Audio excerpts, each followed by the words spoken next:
how to explain this. We're the only ones around, and a random rock falls.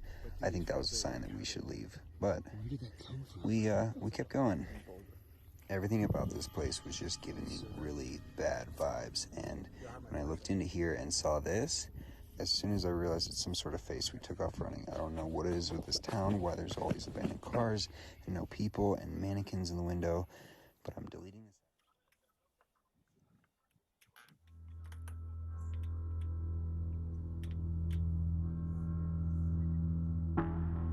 So as we can see, results can heavily vary. Some people stumbled upon what appear to be ritualistic sites, strange people, clingy animals, and even old friends. It definitely is interesting seeing all of these discoveries coming to fruition. It's almost like the world's a bit stranger than we all thought. Who would have known? With this in mind though, how are these people able to stumble upon such odd phenomena? Does the app know something that we don't? Is it made to inherently disturb you? How does it pick its locations?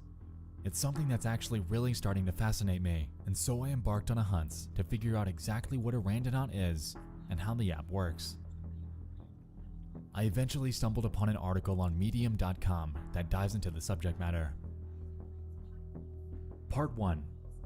What is a randonaut? A randonaut is a person who explores both the application and impact of randomness in the experience of everyday reality. This exploration into randomness can be carried out in several different ways. The two primary experiments that randonauts are currently exploring are blind spots and mind-matter interactions. A blind spot is a place in the real world that you would never normally encounter through any chain of causal experiences.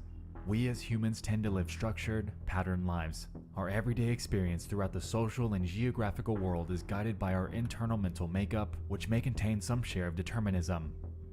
On the other hand, mind-matter interactions encompass the other side of randonauting. This is the idea that the human mind actually has a statistically significant impact on the output of quantum random number generators. The Fatum bot can generate what are called intention-driven anomalies, which are coordinate locations that are calculated based on the density of QRNG outputs and which are often explored through the use of intention. What this potentially means is that your mind can have some influence on the location and subsequent experience that's generated by the bot.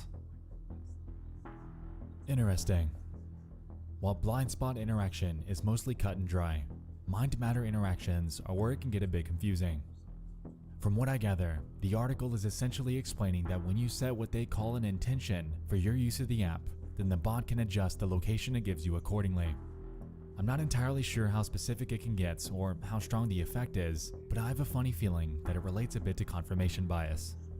An example being, if you set out to a location with the intention of finding a stray cat, then you'll be more hypervigilant on finding one. And if you do, then